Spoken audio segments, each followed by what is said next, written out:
네, 오늘 함께 나눌 말씀은 누가복음 5장 1절에서 8절까지입니다. 같이 낭독하시겠습니다.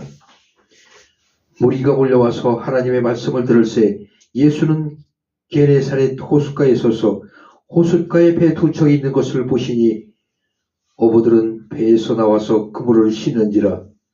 예수께서 한 배에 오르시니 그 배는 시몬의 배라. 육지에서 조금 떼기를 청하시고 앉으사 배에서 무리를 가르치시더니 말씀을 마치시고 시몬에게 이르시되 깊은 데로 가서 그물을 내려 고기를 잡으라.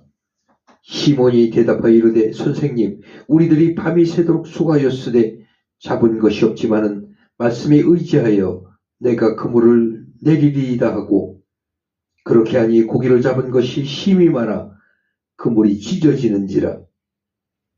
이에 다른 배에 있는 동무들에게 손짓하여 와서 도와달라 하니 그들이 와서 두 배의 체험에 잠기게 되었더라. 시몬 베드로가 이를 보고 예수의 무릎 아래에 엎드려 이르되 주여, 나를 떠나소서, 나는 죄인이로소이다 하니. 오늘 함께 나눌 말씀의 제목은 내가 생명을 살리리라 라는 제목으로 뜨겁게 은혜를 나누도록 하겠습니다. 주님은 우리의 영혼이 만선이 되기를 원하십니다. 어부인 베드로는 그물을 씻고 있었습니다. 힘든 기색이 아주 역력합니다. 수많은 무리가 예수님을 보려 호숫가로 몰려들었습니다. 예수님의 관심은 몰려든 수많은 무리가 아닌 삶에 지친 베드로에게 시선이 닿으셨습니다. 주님은 베드로에게 다가와 배를 띄워달라고 부탁하십니다. 알 수 없는 힘에 베드로는 이끌려 배를 띄웁니다. 주님은 배 위에서 계속해서 우리에게 말씀을 가르치십니다. 베드로는 배에 노를 젓고 있습니다. 예수님의 말씀이 예사롭지 않았습니다. 하지만 베드로의 마음은 주님의 말씀이 귀에 잘 들어오지 않습니다. 오늘 고기를 잡지 못한 현실적 고민이 그를 에워싸고 있었기 때문입니다. 고기를 잡아서 그것을 팔아 당장 처리해야 하는 문제들이 그의 가슴을 짓누릅니다. 우리의 인생의 삶은 저 역시 이 베드로와 똑같은 것 같습니다. 주여 주여 하면서 다시 돌았으면 세상 일을 걱정하고 어떻게 하면 먹고 마시고 생활하는데 필요한 돈만을 추구하는 경우가 많습니다. 우리는 그 주님을 믿고 오직 예수, 오직 그리스도를 외치며 믿음으로 나아갈 때 하나님의 보너스로 우리의 생활을 책임지시는 것을 우리는 망각할 때가 많습니다. 지금도 주님은 우리 곁에서 우리를 가르치십니다. 배를 띄워라, 노를 저어라, 그물을 던져라. 그럼 너에게 만선이 되게 채워주시리라. 이렇게 우리에게 밤이나 낮이나 지금도 말씀하시지만 우리는 그걸 듣지 못하고 깨닫지 못하고 망각하며 반대로 나갈 때가 많습니다. 얼마나 우리 인간이 미련한가를 우리는 다시 역력히 느끼며 생각해 봅니다. 하나님을 믿는 사람이 하나님 말씀대로 하나님을 믿고 정직하게 나갈 때 하나님은 10배, 100배 채워주시는 것을 아직도 깨닫지 못하고 현실에 빠져서 허우적거리는 사람들이 너무나 많습니다.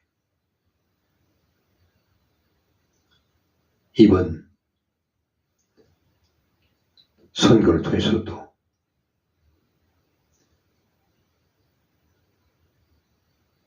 이 나라의 통수권자가 어떻게 행동해야 되고 어떻게 결정을 해야 되는 것을 아직도 깨닫지 못하고 자기의 좁은 생각만을 최고인 것처럼 판단하고 행하여서 더 큰 일을 그르치지 않을까 걱정을 많이 됩니다. 많은 무리들은, 악마의 자식들은 우리를 언제든지 무너뜨리고 주저앉게 실패하게 이렇게 방해하고 있습니다.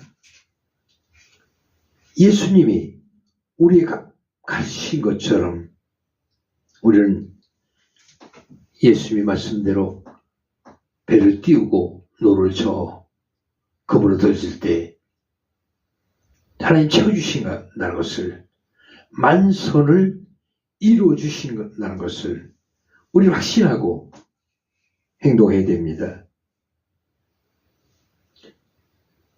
이유 없이 베드로의 장모님이 열이 올라 치료비도 필요했습니다. 당장 오늘 아무것도 잡지 못해 입에 풀칠도 어려운 상황은 가장인 그를 더욱 비참하게 합니다. 이런 베드로에게 주님이 말씀하십니다. 깊은 데로 가서 그들 그물을 던져라. 베드로는 당혹스러웠습니다. 뜬금없는 예수님의 말씀 때문이 아니라 자신의 마음을 들켜버린 것 같았습니다. 삶의 무게에 짓눌려 있는 그의 마음을 마치 훤히 들여다보시는 주의 말씀에 베드로는 응답할 수밖에 없었습니다. 말씀에 의지해 베드로는 그물을 깊은 곳에 들이옵니다. 그물이 찢어질 정도로 고기를 잡습니다.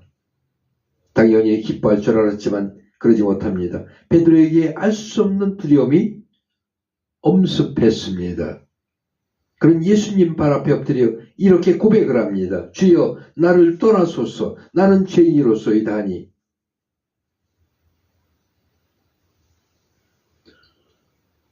우리 모두 베드로처럼 예수님께 이 시간 무릎 꿇고 우리가 죄인이라는 것을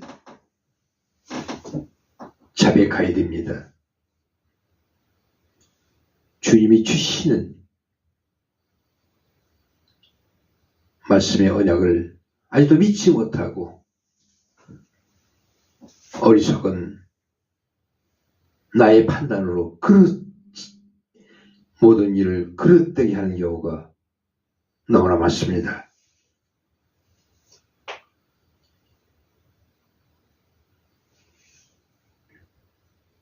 베드로는 지금 너무 놀란 상황을 경험합니다. 단순히 물고기가 많이 잡히는 기적에 놀란 것이 아닙니다. 그가 자신이 죄인이라고 밝히고 있는 표현 속에서 자신의 정보를 보고 계시는 주님의 시선을 느끼게 된 것입니다. 예수님은 삶의 무게에 짓눌려 있는 그를 나무라거나 야단하지 않으십니다. 주님은 갇힌 삶과 좁아진 시야에서 그를 건져내어 주십니다. 주님께서 베드로에게 이렇게 말씀하십니다. 네가 생명을 살리리라. 삶의 무게에 갇혀있는 너를 건져내어 주었듯이 너는 수많은 영혼을 구원하는 영혼의 어부가 될 것이다. 사람을 살리는 사람, 영혼의 의사로 살아가게 될 것이다. 이렇게 주님은 베드로에게 말씀하십니다. 지금도 주님은 우리에게 말씀하십니다. 나를 믿으라. 너의 생각을 버려라. 주님이 주시는 그 용맹과 패기로 어려움을 헤쳐나가라고 주님은 우리에게 용기를 주십니다. 우리 윤석열 대통령님, 용기를 가지십시오. 하나님이 함께 하십니다.